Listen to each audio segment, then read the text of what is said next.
Welcome. It's indisputable. I'm your host, Rashad. Richey, good to be with you. Very good to be with you. Breaking down news of the day, none other than Rayyvana, Rebel HQ contributor and superstar. Should be a fascinating analysis. Top story of the day, United States congressman caught on camera threatening a former staff member. Here it is.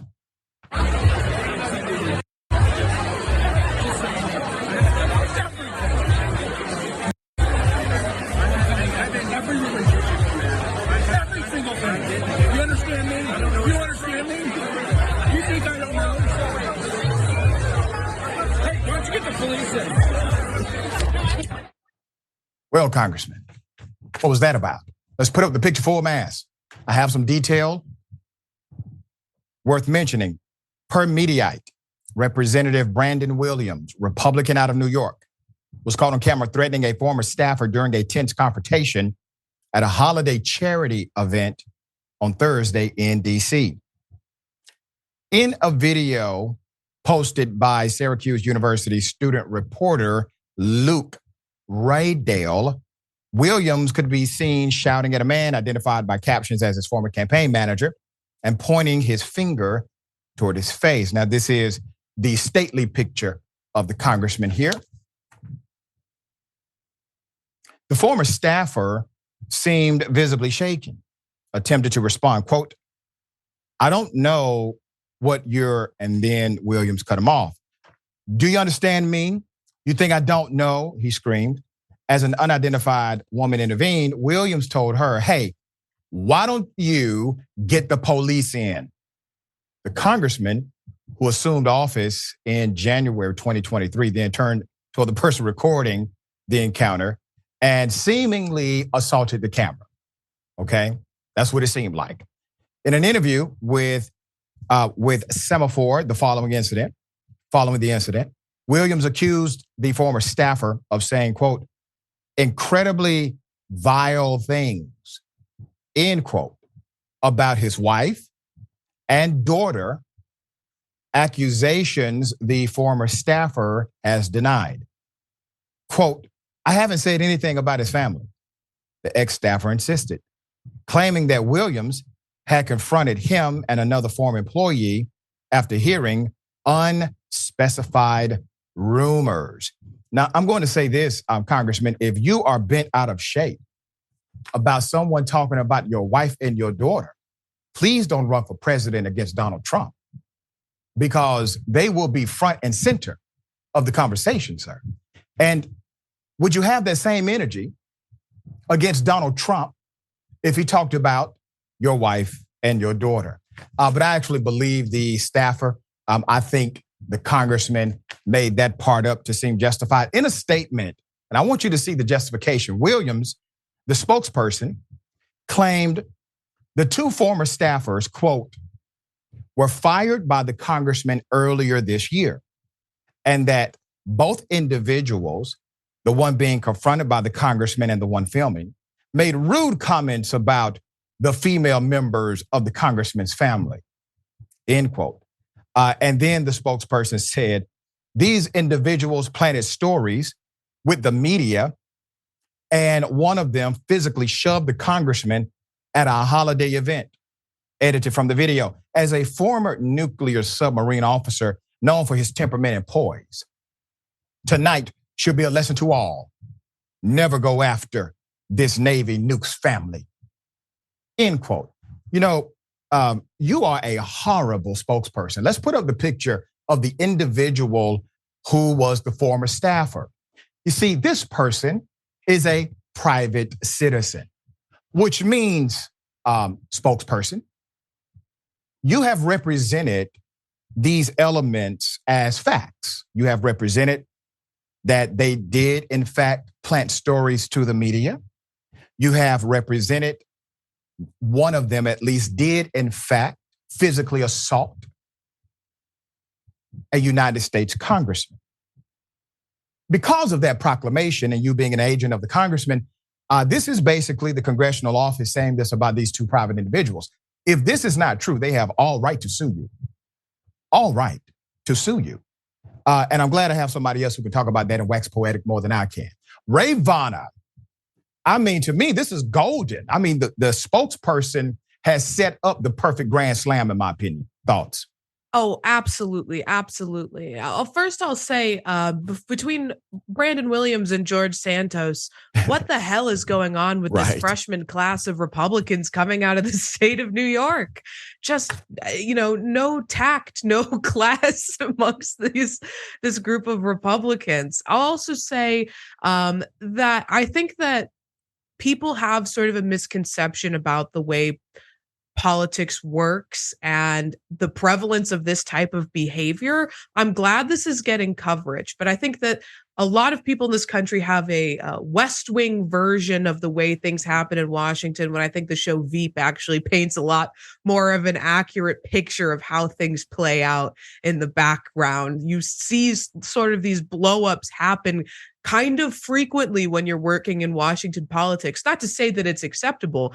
In fact, to say the exact opposite, it's completely unacceptable. And what we have here is a congressman who's, through his spokespeople, justifying this behavior as righteous anger about supposed unsubstantiated comments about his wife and daughter. You got into politics. Politics is a dirty game. Even let's say that these comments were made. That doesn't give you a justification to assault a private citizen. This isn't even someone who worked, in his congressional office. This is a campaign staffer, a former campaign staffer.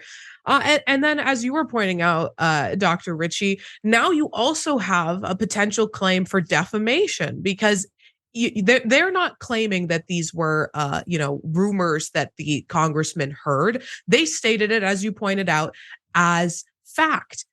This campaign staffer was named. This isn't, a public figure. This is a private individual who just is a campaign staffer. Not exactly a glorious job. Often grueling hours for low pay. And so now they've given this individual, both of these individuals who they named, an opportunity to take him to court and to try to clear their names through our legal system. And I think that, if I don't have all of the background facts on this, of course, but if these were just unsubstantiated rumors or downright lies about them, they should absolutely do that. And it might even be necessary for them in order to continue working in Republican politics. That's right. Or they can just come to indisputable, set the record straight. Right. Same thing, court of law or indisputable, either one. All right. We will give you an update if an update develops.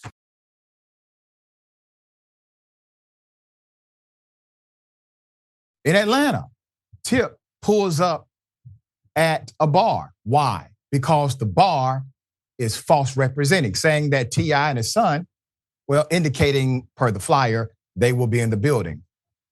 And at least Tip was. Here it is. You can talk to me. Until then, ain't nothing going. Ain't nobody getting nothing going. Nothing. Call who you need to call, do what you need to do.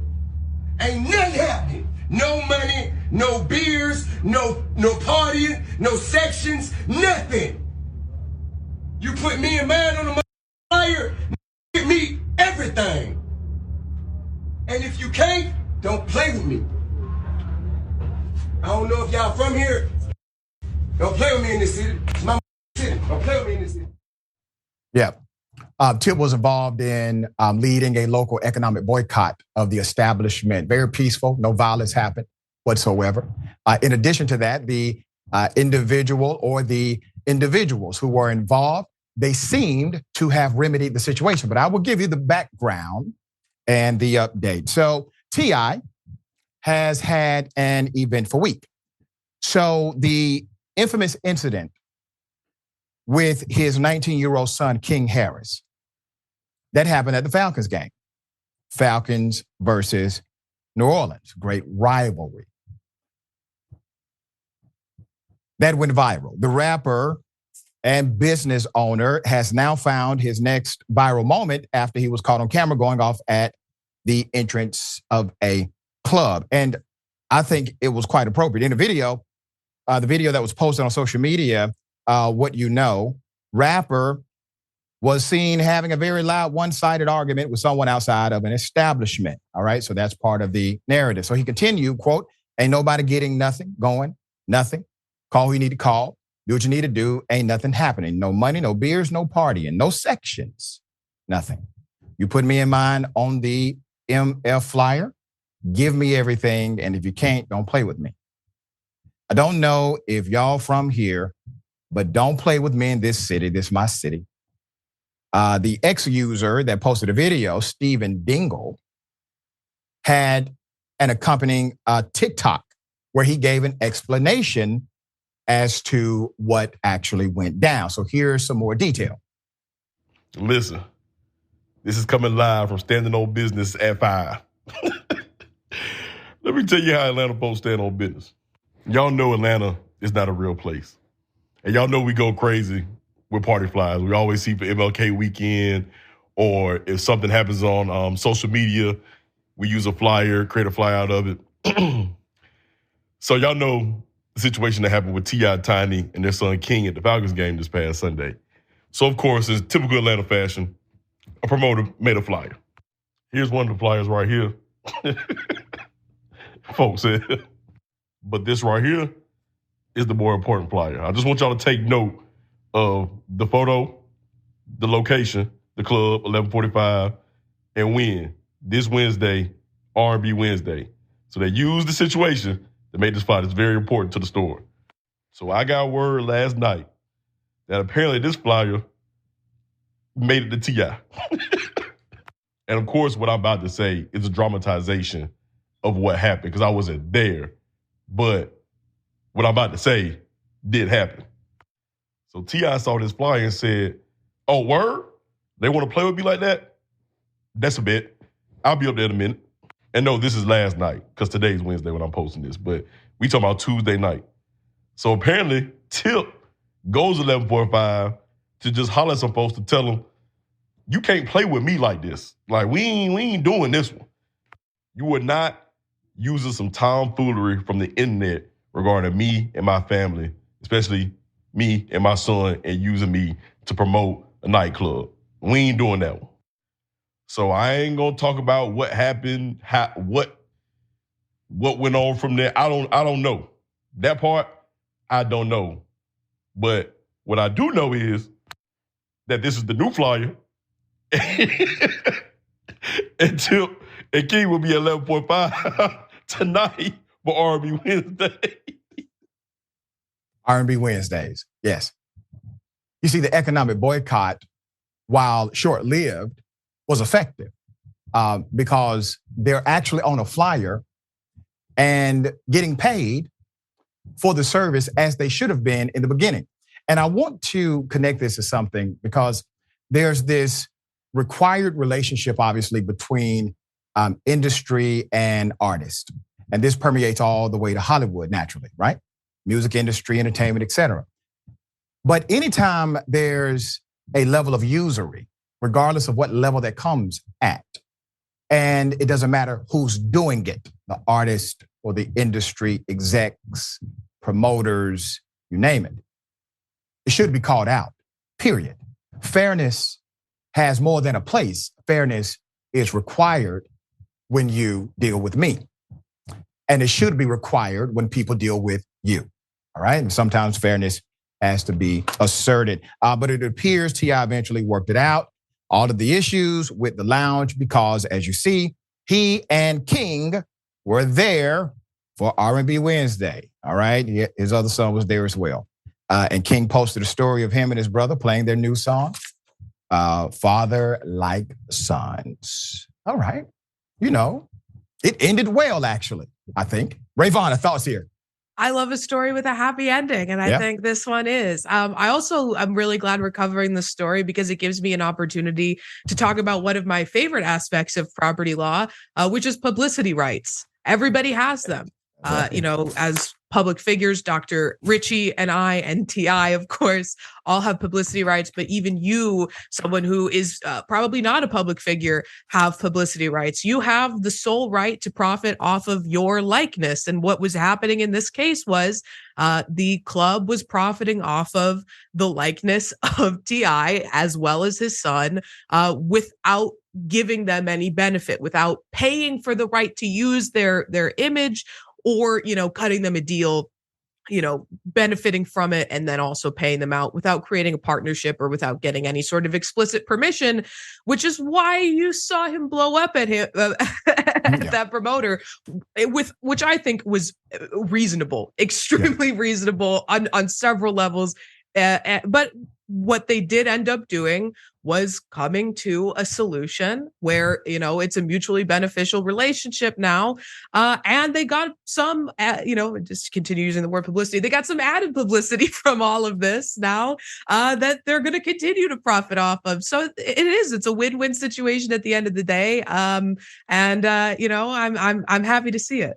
Yeah. And because the club rolled with it, you're right. They actually got a great benefit out of it at the end of the day.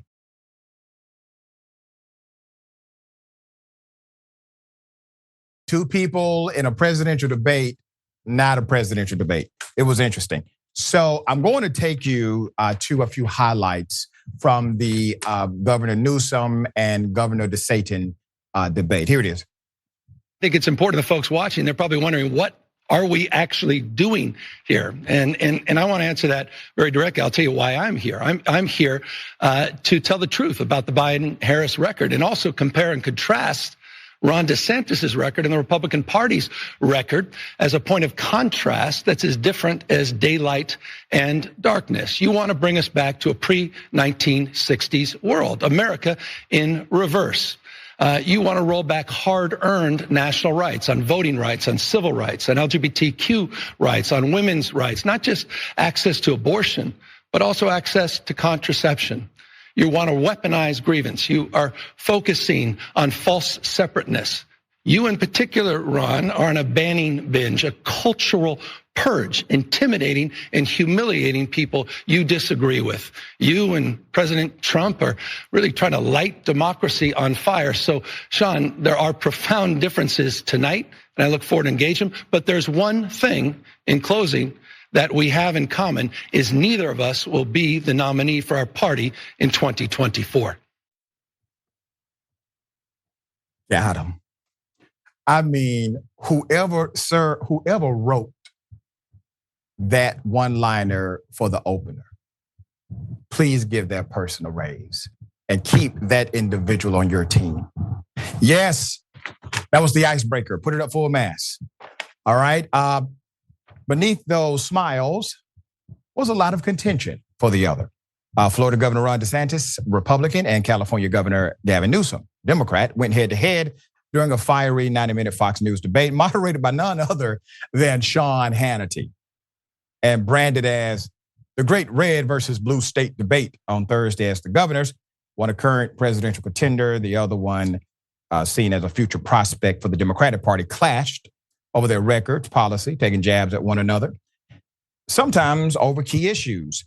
So let me give you the takeaways on my end. Given the role age expected to play in the 2024 presidential contest, the two governors, when compared to the 81-year-old Biden and the 77-year-old Trump, are young, rising stars in their respective parties. Almost every question asked by Sean Hannity will be viewed through the lens of the current presidential race as the two jousted over whose state is doing better. Newsom, 56 years of age, defended the Biden administration and stiff-armed suggestions that he will run while scoring digs against DeSantis, who's 45, who has struggled since entering the GOP primary. Now, I'm going to say this.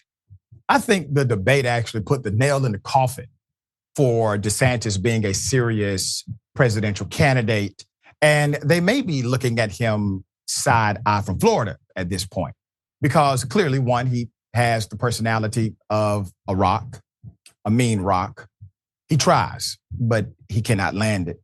He also is not very swift and let's just say thoughtful about his own policies. He doesn't seem to understand them, or he's engaged in some massive gaslighting himself. Probably both are true. Joe Biden will be our nominee in a matter of weeks, Newsom said. And in a matter of weeks, Ron will be endorsing Donald Trump as nominee for the Republican Party.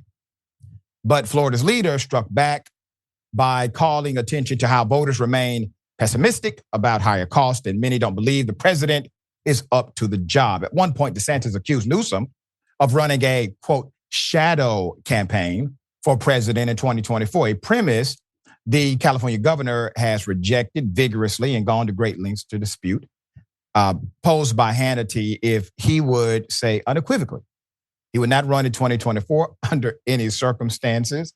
Newsom quickly shot back, correct. COVID-19. DeSantis has hung so much of his popularity among conservatives on resisting COVID-19 restrictions. He boasted about the restrictions during the debate, claiming the California governor hurt the economy, hurt students by refusing to release certain closures. So here it is. They tax too much. They regulate too much. They have a political agenda. It's not a good climate for business. They've lost a lot of companies. A lot of companies have moved to Texas. We have had some to Florida, but they've lost a lot of companies to Texas because they're not doing a good job looking out for folks and not creating a good business environment. And, when I have people that come to Florida, they tell me, you guys actually want us to succeed in Florida. And they feel like when they're in California, they don't want business to succeed. Is that what Disney's saying, the Tampa Bay Rays? Well, actually, yeah. I think that's an interesting point with Disney because I had Disney open during COVID and we made them a fortune and we saved a lot of jobs. You had Disney closed inexplicably for over a year. You were not following science. You were a lockdown governor. You did a lot of damage to your people. You had more kids locked out of school for a longer period of time in California than anywhere else in the country. It was the working class kids. It was the middle income kids. His kids were in private school. They were in class in person. He locked people out because of the teachers union. He is owned by the teachers union. You will never cross the teachers union. This is just a lot of hot lock, stock, and barrel. All right, and we have more. So Newsom fired back by pointing out the negative health consequences and how DeSantis embraced restrictions in the early days of the crisis when Florida declared the pandemic an emergency and imposed closures at beaches, bars, and restaurants. You even wore a mask, Newsom said. He did all of that until he decided to fall prey to the fringe of his party. And as a consequence of that run, tens of thousands of people lost their lives, end quote. And let me go to the mispronouncing of the VP's name, Kamala Harris. During one of the smaller exchanges during the COVID-19 portion of the debate, Newsom called out DeSantis over the pronunciation of Vice President Kamala Harris's name. Newsom interrupted DeSantis, saying the Florida Republican was insulting her on purpose. Here it is. What Gavin Newsom does in California is kowtow to the teachers union. Whatever they tell him to do, he does. He will never balk the teachers union. That's why the kids were locked out of school for so long. Joe Biden is in the pocket of the teachers union, and so is Kamala Harris. That's why they fought school openings when he came in there. When they had that in there. Biden came into office and he brought in the teacher union to be able to do all these different things to try to keep the schools closed.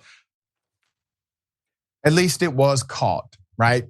Really, the slight is the lack of honoring the VP in front of that name. There's more, all right? So California versus Florida. Let's get into it. Much of the debate also touched on how differently red and blue states address problems, from taxation to violent crime. At the outset, DeSantis and Newsom battled over why Americans are leaving more liberal-leaning states to more conservative ones, according to census data. DeSantis, who at one point held up a map documenting human feces in San Francisco, noted how even Newsom's father-in-law moved to the Sunshine State in recent years. New population data has shown roughly 29,000 Floridians moved to California, compared to about 51,000 who did the reverse. He's the first governor to ever lose population, DeSantis said. They actually at one point ran out of U-Hauls in the state of California because so many people were leaving. At various points when Hannity contrasted the two states, Newsom defended the Golden State's achievement and huge population, saying his state has no peers. Let's go to abortion. Newsom was pressed by DeSantis and Hannity on what restrictions, if any, he would support in the final months of pregnancy. He declined to engage with the question of at what stage, the procedure should be prohibited. However, quote, I trust the mother and doctor to make the decision, end quote, is what Newsom said. Newsom returned fire by pressing DeSantis to explain if he would sign a 6-week national abortion ban, similar to the legislation he signed into law in Florida, which he said, even Donald Trump said it was too extreme. DeSantis dodged Newsom's question, however, instead telling Hannity he supports the culture of life and pivoted to how Democrats won't say if they support any regulation on abortion. And then immigration. As the two sparred over immigration and border management, Newsom accused DeSantis of luring migrants under false pretense by offering jobs and housing, an accusation stemming from the effort to organize flights for migrants to Martha's Vineyard and a few other places. His office organized similar flights to Sacramento, California, and other over the summer. That kind of gamesmanship, using human beings as pawns, I think is disqualifying, Newsom said. And I think it's actually more than disqualifying, it's criminal. It's criminal. Those are human beings, right? They actually are under the protection of the United States justice system. And so if you decide to do something criminal against an individual who may be undocumented, doesn't matter, documented or undocumented, that person has the right of justice. You should be punished. All right. There was a lot there. Rayyvana, what were your thoughts about this fascinating debate? Fascinating is the exact word I was about to use to describe it. So before the debate happened a few weeks back, Gavin Newsom said that Ron DeSantis lost the debate the moment that he said that he would do it, the moment he agreed to it. Not because, Gavin Newsom was necessarily, touting his debate expertise, which he does have. He's very politician-like. He went into the right career for himself. But because there's no reason for Ron DeSantis to be debating Gavin Newsom right now. Gavin Newsom, as he pointed out at the debate, is not running for president. His job there was to represent the Biden-Harris administration. And, for all of the disagreements I have politically with both the Biden-Harris administration and Gavin Newsom, he did a wonderful job at that. He went in to list all of those points, to give the DNC's arguments against the Republican Party. He did an excellent job, whereas Ron DeSantis went in extremely ill-prepared, really not to represent his policies, not to represent his record, but to attack California, which doesn't benefit him in this primary. It gave Gavin Newsom an opportunity to point out that Trump is beating him by 41 points in his own state and the Republican primary. But the most important thing that I think Gavin Newsom was able to do was to attack the Republican position on abortion, because we've seen time and time again now, multiple elections, across this country, that abortion restrictions are deeply unpopular. People want to protect abortion. Every time it's been put on the ballot for the people to vote on, they have protected abortion. So what we're seeing right now is the DNC, the Democratic Party in state parties are gearing up to try to get ballot measures in 2024 in swing states to give people their ability to protect abortion in those states, so that people who are going to vote Democrat are going to go out to the polls in order to protect their rights to abortion. It's an excellent strategy, and Gavin Newsom did a really, really good job at pushing the party line. And I think really laid, for better, for worse, I'm not sure that this is, necessarily the direction I would see the country going in, but definitely laid the path for him to run in 2028.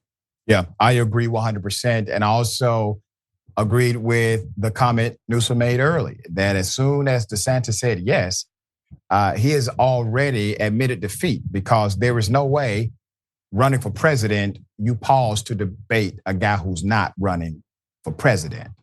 All right, still fascinating.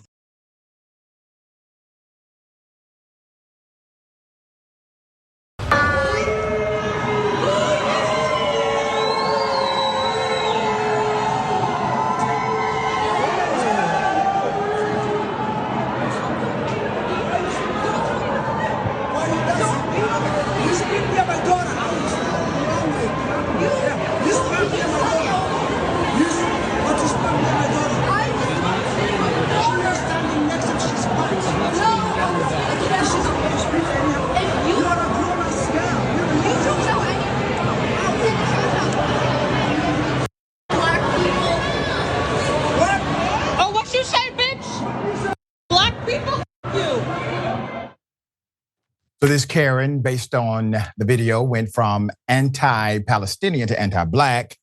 Let's put up one of the pictures full of mass. I'm going to give you the background to this insanity. She decided to do exactly what you saw because people were engaged in pro-Palestinian protest. A pro-Palestinian group. Palestinians are human beings. This is a pro-human being group, regardless of your opinion about any conflict in the Middle East. Per Atlanta Black Star, the Karen was caught on camera spitting at a crowd of pro-Palestinian demonstrators in a California mall last week. While leaning over a side rail, she not only showered the group with her saliva, but according to the narrative, she ends up doing it to a little girl, a child, a Black child. When confronted by the child's father, she went from bashing the Palestinian supporters to cursing Black people. The protest happened at the Westfield Mall in San Jose, California, and called for a permanent ceasefire in the Israel-Hamas war during the Black Friday shopping frenzy. A lot of people, a lot of activity, a lot of eyes, a lot of ears. According to the footage circulating online and other reports, the protesters were gathered on the mall's main floor in the lobby. The woman was several floors up, mocking and ridiculing them from above. At one point, she flipped her middle finger at the demonstrators and then spat on them. And see, that's the part that's illegal. You have the right, madam, to flip off somebody. You do. I would not encourage it, but you do have the right to do so. Just as they had the right to engage in a proclamation of who they support. They have a right to do so. You, however, do not have the right to assault them. And yes, utilizing your bodily fluid in such a way is considered assault. Many have been prosecuted for such. The camera does not capture her actually hitting the child with the saliva, but a Black man with the child said they were standing next to her and that she was spat on too. Don't tell me what to do, she says to him before he tells her that she spat on or near the little girl, as she clarified and shared who the spit was intended for. She barked as she walked away, F Black people, end quote. Yeah. So once again, you know, the isms, they never travel alone, all right? A person isn't just racist against this group without likely being racist against, well, more. And while she's trying to justify her aim, the reality is no person should ever believe they have the right to spit on another human being, period. But this individual, not connected to any of the protests, not even in the actual vicinity on the floor of the protest, upstairs, decides to lean over a rail, put her own self in danger, and hurl her disgust. Well, somebody knows her. I do think it's time for an intervention. All right, Rayyvana, thoughts? Yeah, maybe that intervention could, come from a potential hate crime investigation. That's what I would like to see, because as you pointed out, it's illegal to spit on people. No matter how justified or angry she felt like she was in that moment, it is illegal to spit on people. So there is a crime there, an underlying crime. And then there is the, ability, you hear her say effing black people at the end. The racism is apparent there. And I think you made an excellent point, Dr. Richey, by pointing out that it's very, very rare that racism is isolated at, or specific against one group of people. That's right. We've seen in the past weeks and, months now, this rabid anti-Palestinian sentiment being driven, not by a love for, Israel or the Jewish people, but a hate for Palestinians and Muslims more broadly. The most rabid elements, the most anti-Palestinian elements of those groups of people. And what we saw here was her manifesting that racism, that hatred, by spitting on that group of people. And regardless of whether or not she spit accidentally on that black girl, it doesn't matter, because at the end of her interaction with the father, she says, as I said, effing black people, to show her disgust and her racism towards black people as well. And, there's been silence from the state of California's Hate Crime Investigation Bureau thus far. I would like them to respond to the comments being requested from these news organizations so that we can see that there's some sort of progress being made. I can't believe that we're, how a week or so out from this video being uploaded and we don't have this woman's name yet. Yep. That is shocking to me. I know the internet can work fast. Let's get a name. Let's get some action. Let's make sure that she's not able to go and act with racist impunity in the future. Right. And make sure that there's an example set of how the public, how our authorities will respond to such a thing. Okay. All right. We'll bring you updates as they come.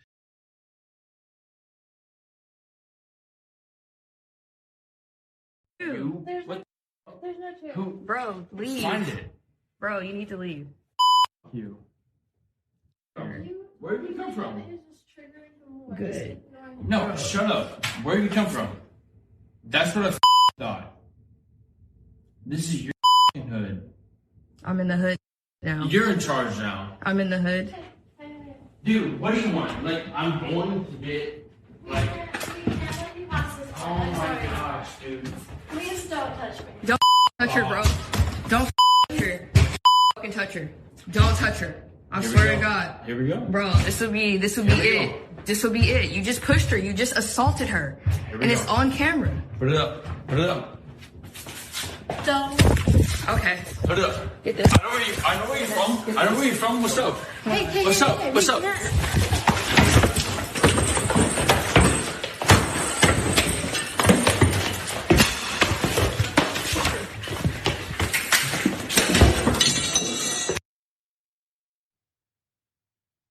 Yeah. All right. Put him up full mass. I have significant background here. So this was a shocking and very dangerous moment for the two hotel workers who were being attacked. He's a Marine, okay? The Marine attacks two San Diego hotel workers, including a woman who is not even 5 feet tall, okay? Before being knocked out by a metal lamp. The video shows a male identified now as Jason Frink approaching the hotel desk, asking for a room. When the two women behind the counter told him that there was no availability, the man became hostile and began swearing at the employees.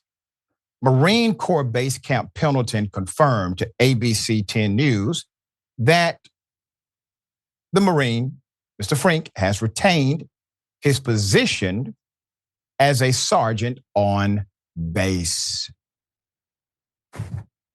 Yeah. So what you see is basically what you get here in this video. I mean, to have that kind of anger and violence because someone made a factual proclamation about the business restriction. They can't kick somebody out of the hotel for you to get in one. And then you decide to physically assault, to attack. There should definitely be an arrest here. There's no provocation, no reason, no self-defense for you. But according to the last report per ABC News local affiliate, he's retained his position as sergeant, meaning supervisor. All right, thoughts here? I'll say it's a little bit nice to see a Karen finally get their ass beat for once. It doesn't really happen that often, and he definitely deserved that. Of course, the situation is horrific, but it's not surprising to me that he was able to, retain his rank after assaulting women, considering that the military has shown that they approve of assaulting women. They have, shuffled under the rug time and time again reports of sexual assault that happened to female Marines, female members of the military, violence against women, the violence, spousal violence. They don't care when the violence is happening against female Marines. They're people they're supposed to be protecting, people who should be viewed as their own. So I'm not shocked at all. I wish that, and I'm glad we're covering this story, hopefully to get more eyes on it, maybe create more outrage at this scenario that he's able to retain his position after assaulting women, maybe drunkenly, but it doesn't matter. That is behavior unbecoming of a member, a United States service member, and there should be repercussions. There should have been legal repercussions as well. We're just not seeing that play out. So, we got to keep attention on stories like this, keep pressure on these institutions to maybe get a shred of accountability more than just him getting his ass beat with a lamp. Yeah. That was just the beginning of justice. We still have a justice system that has to get some of that as well. And they simply were engaged in self-defense against a person trying to harm them.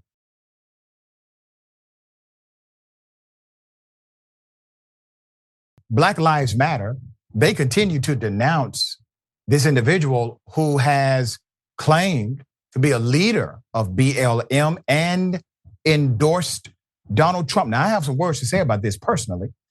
I've been waiting to get back in the air chair to do so. Naturally, we invite the young man to come on to the program anytime in the bullpen, anytime on Indisputable. Here's a reminder video. This is my favorite story of the day because it identifies with what I've seen in the barbershop. All the brothers, for some reason right now, are turning tides right now. And I just wonder, what is the big reason? I think personally, it's the duplicity of the Democrats, the hypocrisy. We're not stupid. The brothers are not stupid. We understand when someone's for us and when someone is not. And it's obvious that the Democratic Party is not for us. You're not saying the entire Republican Party. You're saying Donald Trump. So what is it about Donald Trump? Is it the economics? You noted the black family. What is it going to take for him to shore up this support amongst black voters? A lot of people are misinformed. They don't really understand because they don't educate themselves on Donald Trump as a person and his history. But if they do that, and it's going to take, leaders, educated leaders, getting the word out there, I think that it'll happen on its own and it'll be organic because personally, I love the man. Why did you end up leaving Black Lives Matter? Or are you still affiliated with it? No, I'm still affiliated with it. My message that I preach and that I tout is unity. It's a message of unity. It's unity driven. I want to bring together all the marginalized groups from the margins and bring them to the center because we're stronger together as a one nation under indivisible under God. All right, I'm going to tell you what the people at Black Lives Matter, what they have to say. But before I do that, I wanted to make sure, let's put up the picture format. I want to make sure I provide some policy dynamics. Politics is a policy game. If you engage in politics without understanding that, you are already manipulated, number one. Number two, politics is messy. When you decide to say yes to the Republicans, have the same level of integrity as you had for saying no to the Democrats. If you're saying that Democrats are racist or their policies are antithetical to black people, which, by the way, I agree. I agree that many Democratic policies are antithetical. We bring them out right here on this show. But to then try to sell to the nation, try to sell to black people that somehow Republican policies create an advantage for black people. There's a reason, dear brother, that while you endorse Donald Trump has never endorsed Black Lives Matter. There's a reason for that. You need to stop endorsing people who refuse to endorse you. He will not represent your policy agenda, nor will he represent mine. But some homework for you to do, sir. Household median income fell under the presidency of Donald Trump for Black Americans. Employment ratio, the actual earned ratio of employment utilizing the U6 rating system fell under Donald Trump. College money dried up under Donald Trump. High school graduation of black children decreased under Donald Trump. The list goes on. I can also provide these data points for you. Under Democratic presidents at large, black families' incomes have grew an average of $895 annually, but only grew $142 under Republicans.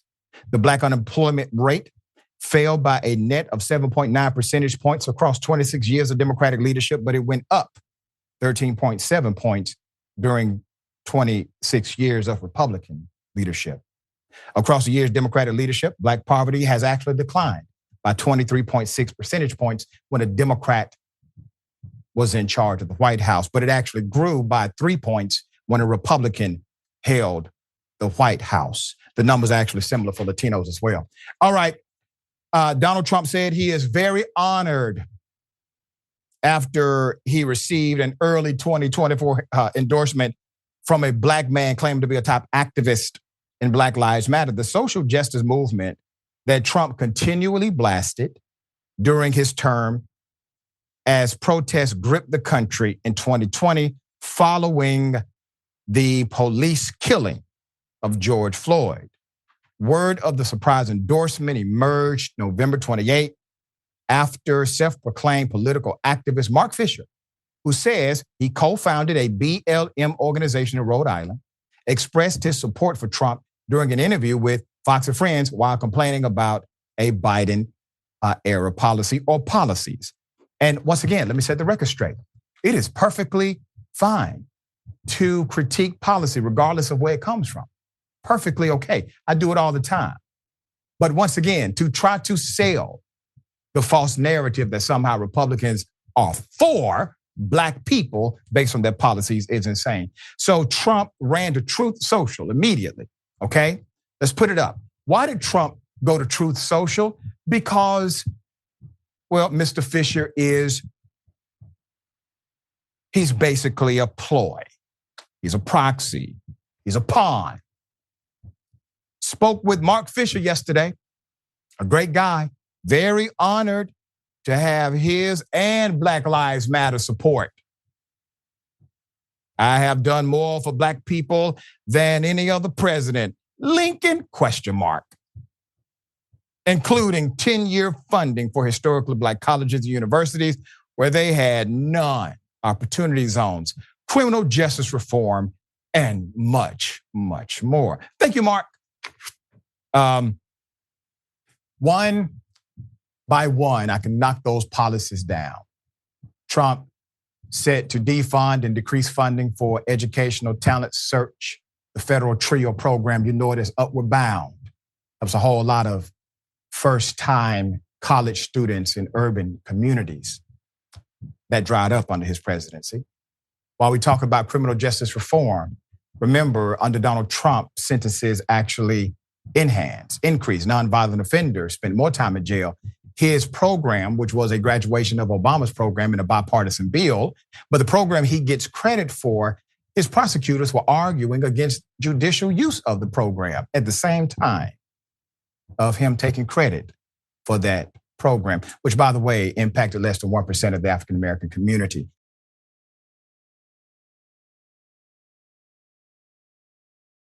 In another interview on the Kim Iverson show, Fisher said Black voters have been used and abused by Democrats for too long. And I agree with that statement in the context of understanding both parties play this political game. But then he says, during the impromptu chat, Fisher even said everybody else sucks, meaning other contenders in the presidential race compared to Donald Trump. Here it is. Do you feel alone in this viewpoint in the world that you're in, being in the BLM movement? No. I feel like the tide is starting to turn. I feel like a lot of Black people are starting to pivot off of that Democratic plantation for so long. We've been slaves to that party. Actually, we've been mental slaves, afraid to get off of that plantation because, we've been used and abused for so long at that party. They don't value our vote. Their policies are basically racist policies. And I believe it's a racist party that strikes at the heart of the Black family and the nuclear family in general. And I believe Donald Trump he's the opposite. He's going to tell you how it is. He's going to give it to you straight. He's not going to, be a hypocrite and stab you in the back like the Democratic Party loves to do. Trump has done more for the Black community than any president I can think of in my lifetime. Name the policy, sir. You say he takes softball interviews because he knows no one is going to challenge him on these weak-ass Sean Hannity talking points. Black people are on a plantation. That's meant to invoke emotionalism out of Black folks so that we feel like, oh, we can't say we're for a Democrat because then this person says we're slaves. No, he wants you to think like him. And if you don't think like him, you must be a slave. But the truth is, if you think like him just because he tells you to, that is enslavement of the mental parameters. Here's the reality. He's utilizing an adopted blueprint. He's saying the same terminology that has been said by others who decided to do the about face. And naturally, he is absolutely invited to come on the bullpen any day. Brother, I don't care what day. If it's on a Sunday, I will make sure I am in the studio to debate you policy by policy. Now, I see you're hopping your happy ass on everybody's show talking about how Black people are slaves. Do you think Black people are stupid, sir? There's a reason why the majority of Black folks vote for the left-leaning candidate. There's a reason. All you have to do is look at the policy dynamics and what our values are. And you will see line by line that the connection you claim exists between policy, Republican Party, and Black America simply is non-existent. Gary Dantzler, the leader of Black Lives Matter Rhode Island, disputed Fisher's claim that he co-founded the social justice group. However, he did acknowledge that Fisher once worked for the organization for a short time before he was ultimately let go. Mark Fisher stated he was one of the co-founders of BLM. He told the Providence Journal without going into much detail. Absolutely not. He was a respected advocate for BLM. That's it. And he was paid and somewhere he got fired and demoted. Fisher finds himself embroiled in controversy with many in the official Black Lives Matter movement, painting him as an imposter. He is listed as the founder of BLM Inc., a separate independent entity that purported to represent the broader Black Lives Matter movement led by Fisher, a relatively unknown former staffer with a new loose-knit connection on the national stage. He's the pawn. The website for BLM Inc. states the group is, quote, not affiliated with any other Black Lives Matter movement. Can I say that again? Not affiliated, Donald Trump, while you're appreciating Black Lives Matter for endorsing you. He's not affiliated. We don't know this cat.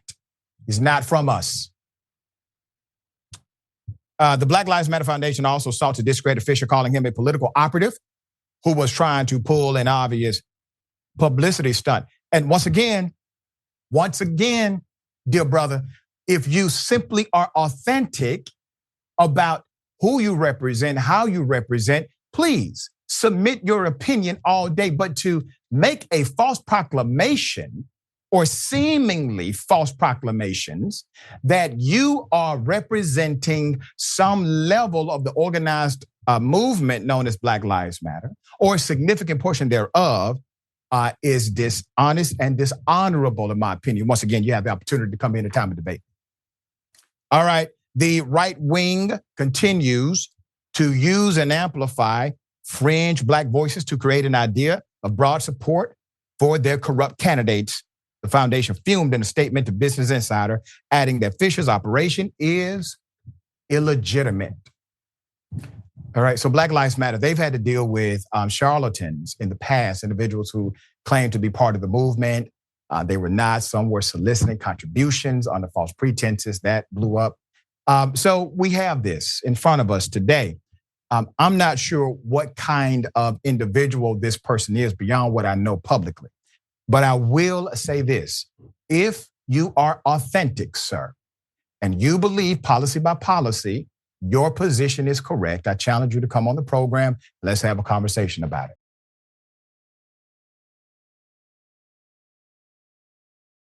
Now, we covered on day one, from day one, a deacon in Atlanta pulled over, simple traffic ticket. According to the officer, he refused to sign. That's not what the video showed. He kills this man, okay? We had the daughter on the program. We now have the actual footage, and I will give you the update. Here it is.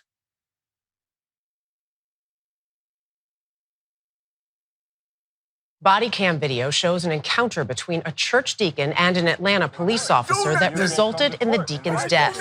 It all started as a routine stop after an accident, and now the deacon's family is demanding justice. All right, I did find you at fault in the accident. I was in the red light. My light was green. After then Atlanta police officer Kieran Kimbrough determined 62-year-old Johnny Holloman was at fault for an August 10th car accident. You're gonna sign this ticket right here before I get my sergeant out here. He tried to get him to sign a traffic citation. Sign the ticket. Sign the ticket. I'm not guilty. Sign the ticket. You're just trying to make me say. Holloman refused. The officer then tried to arrest him. The scuffle ends with Holloman on the ground. Put your hands behind your back. And the officer tasing him. Put your hands behind your back. Holloman eventually became unresponsive, and the officer cuffs him. He checks Holloman's pulse. A group of officers gather around, but it's not until paramedics arrive around 10 minutes later that CPR is performed. It's been hard. It's been rough. Nitra Holloman is his daughter. What he did to our father was murder. It wasn't that he passed away. Holloman was a deacon at a local church. His autopsy determined the tasing, along with existing heart disease, led to his death. The Atlanta Police Department said it fired the officer for not following the policy of calling a supervisor to the scene.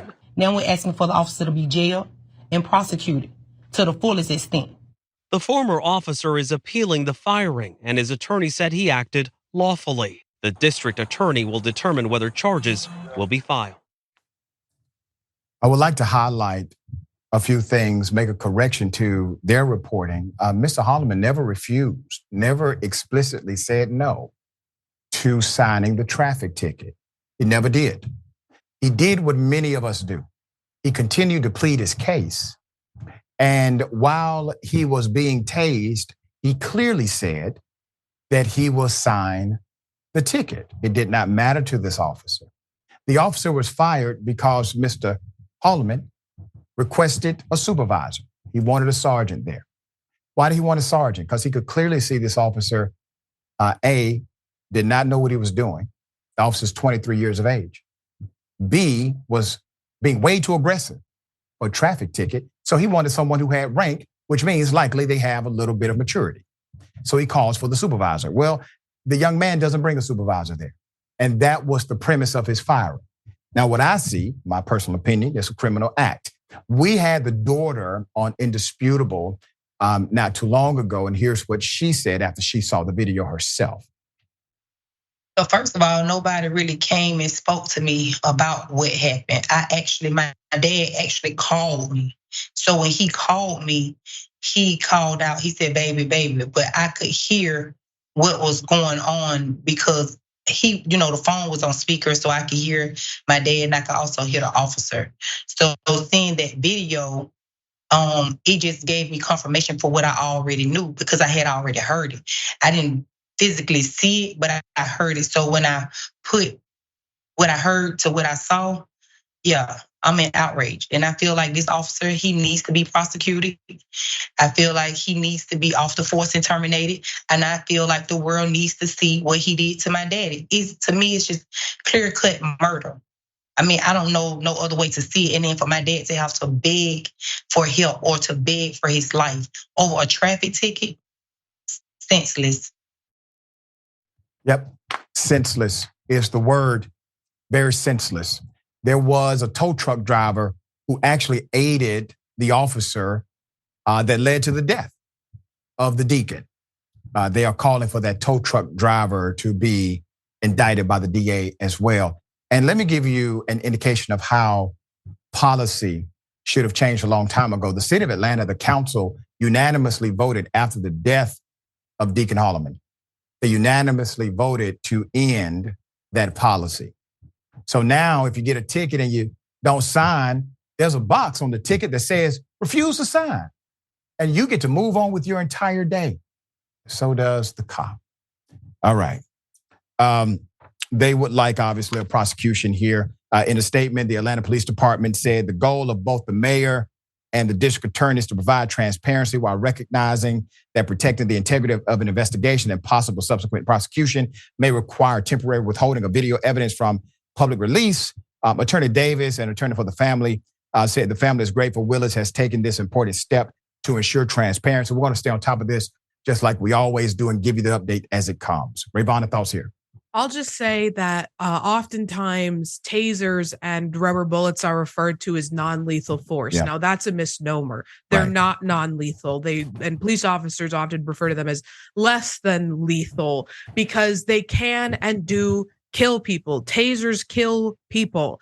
Rubber bullets kill people. That's exactly what happened in this case. And officers feel emboldened to use those weapons because they feel like they're not engaging in the act of violence that they are. They're not so scared that they're going to have to answer for killing people, but in reality, that's exactly what happens. And we absolutely need to change the way that we regulate the use of those types of weaponry by police officers in this country. That's right. And you have to assume if there's an elderly individual in front of you, you're 23 years of age, you're physically fit, you've gone through the academy, you know combat, you have to use a taser on that person while they're on the ground? And you don't think this is going to cause significant injury or possibly even death to a person up in age? Come on, man. All right, so we'll bring you updates. Rayyvana, always a pleasure to have you on the show. Thanks so much for having me on. Absolutely. We got the bullpen next. Stick and stay.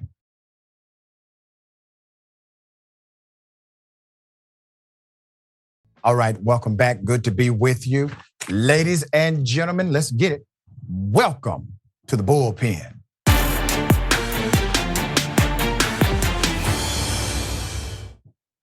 All right, we have in the bullpen Mr. Donald Kimball, commentator, Young Voices, and communications manager, Washington Policy Center. Very accomplished young man. Good to have you on the show. How are you?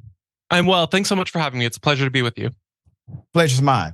We're going to chop it up about social media, this proclamation that somehow conservatives are being targeted on social media, and the reality of certain lawsuits that have gone forth, basically saying social media should not really regulate people on the platform. Everything should be free. I don't want to presume what you believe about this issue, so I will allow you to tell us and then opine. Of course. Well, thanks again for having me. It's one of those issues where a lot of the time people can dismiss the idea of conservative censorship because it's not 100% total, right? You might say there are conservative voices being censored, and the response might be something along the lines of, well, okay, well, how can we still see big outlets like maybe like Ben Shapiro, the Daily Wire, or other prominent conservative voices? They're still out there. So there's not really censorship going on.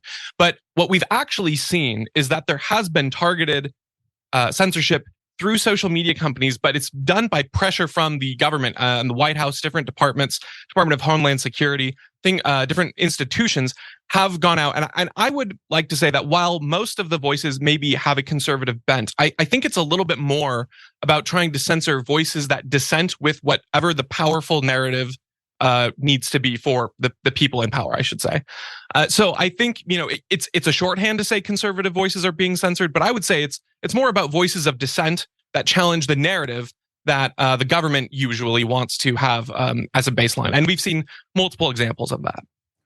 I concur with the challenging of narrative dynamic because I do believe that individuals who are presenting a point of view, even if it is adverse to the normative point of view, should be able to have their voices heard, period. But Republicans or conservatives, when they decide to make issue with being banned from a platform, when you look at the but-for cause of why they did so or why they banned them, it's a legitimate reason. And typically it's a reason codified in the very contract you sign before you are allowed to engage on the social media platform. So let me ask the question in a more broader sense. Do you believe that these platforms should be completely absent of regulation from the private company itself? Well, what I would say is when you're talking about the terms of service agreement that, you sign up for an account, you agree to these terms of service. What we've actually seen from different things like the Twitter files, or even recently, Michael Schellenberger had testified before Congress with other leaked documents. You've seen this in the Missouri v. Biden case that's going on about 4 months ago. They agreed to rule on this. You've seen that what initially happened is the White House or the FBI, different national departments of our government have come to these social media companies and pointed out tweets or posts or groups they don't like. And initially, there actually was pushback from these companies saying, actually, this doesn't violate our terms of service, so we're not going to. But what ended up happening then is you had prominent individuals in the government threatening of sorts to these companies to change their terms of service. And so then the companies did go in and manually change their terms of service so that then they could go back and censor a lot of this content. So I think it's a little bit of a false, choice to say either they have to have no regulation or the government stays or has total control. Because I think what's actually happening is the government is pressuring these companies to change their standard. Donald, allow me to insert this because we have limited time. I do want to know your position on the idea of deregulation because that's an important dynamic of our debate.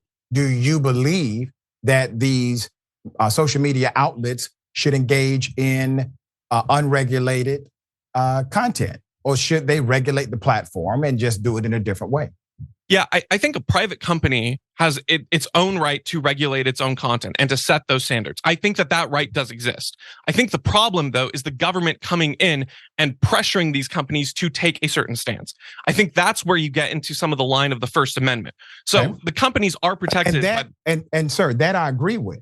So if the government, and let's utilize your hypothetical because we don't have any proclamation on the legal record.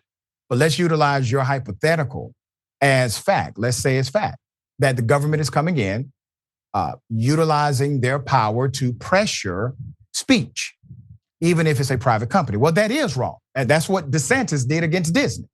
That's wrong. You're utilizing legislation or government in order to penalize someone because you don't like what they're saying. But remember, in order for that to be an actionable claim, Disney had to say it. Disney had to say, this is what the government is doing to us. And we are filing suit enforcing our First Amendment right. So while they do have that right, it is their right. It's not my right and it's not your right. So they have to enforce it. Why is it that a company like Disney will enforce this right, but you have not seen that same enforcement from companies that are more powerful than Disney? If this is in fact how the government is starting to, let's just say, manipulate the powers that be.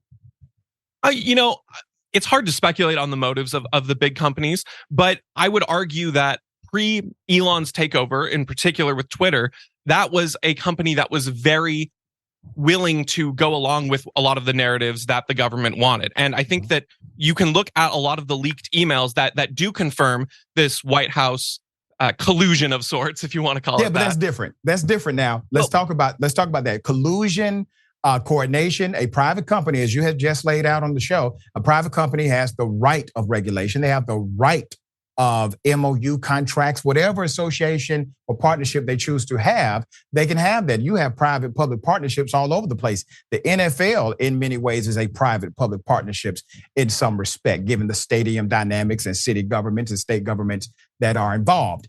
We don't say, well, that partnership is somehow adversarial to the sentiment of the corporation. No, the corporation gets to choose it. And if we don't want the corporation engaging in that kind of behavior, we as a consumer, as customers, we can decide to economically disengage from that company. So my point to you is there's a conflation here of the terminology collusion and then force. Collusion means that they are in cahoots, meaning the company is saying yes to the influence. Force would mean the company is saying no, but the government is threatening them and giving them no other choice. So which one is it?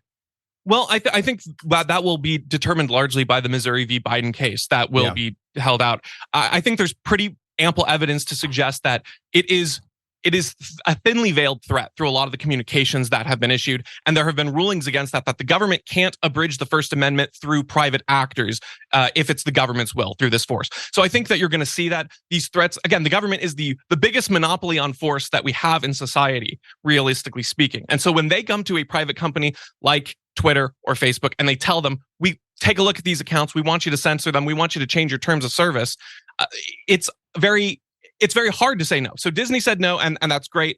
But the federal government is also a much bigger institution than the state of Florida, for instance. Okay. And you don't suggest that it should be completely deregulated, even in a more moderate system. You don't want complete deregulation, right? Again, if it's a private company, I think that they have the right to do what is. I would highly promote a culture of free speech. I think that companies should be more willing to let voices of dissent exist because, as we've seen with things from COVID to the Hunter Biden laptop story, things that often were said, this is misinformation, this is false, later do turn out to be true. I don't think anyone has a monopoly on the truth. And so I would, even if it's a private company's right to censor and moderate things, I would encourage companies and our culture in the US to be very open to more speech, not less. Yeah, and I concur with that final point. And I'm going to give you some stats as to where the pushback, much of it is coming from. 98% of American parents believe that social media platforms are dangerous and anyone under 18 should get some type of parental permission. More than 2/3 of parents believe that children under 18 need more legislative protection against social media. 89% of parents would like a law that would require children to obtain permission from the parents before getting on social media. 91% of parents support prohibiting social media apps, et cetera, et cetera. So you got a lot of your pushback of deregulation from there. And I got to tell you, I get the point, right? So the point is you have this massive platform that children are on. I don't want my daughter exposed to people saying the N-word without any pushback. And then the same people who say that this should be a free speech dynamic like Truth Social, I lasted on Truth Social for 5 minutes before they kicked me off. And I said nothing that was controversial. It was just because of who I am. So the same people that are launching the debate, right, and going and actually filing court cases are the same people engaged in the same level of activity of silencing others who are not in agreement with them.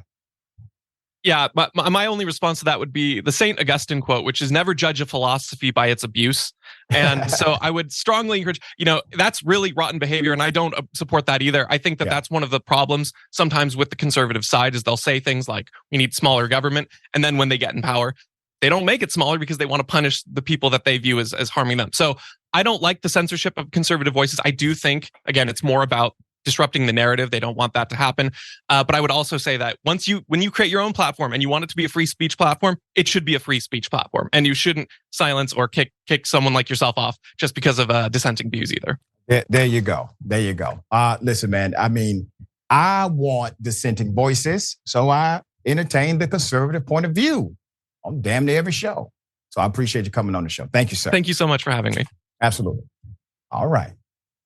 Remember, take care of yourself, take care of each other, take care of the planet. Remember, the truth is always indisputable.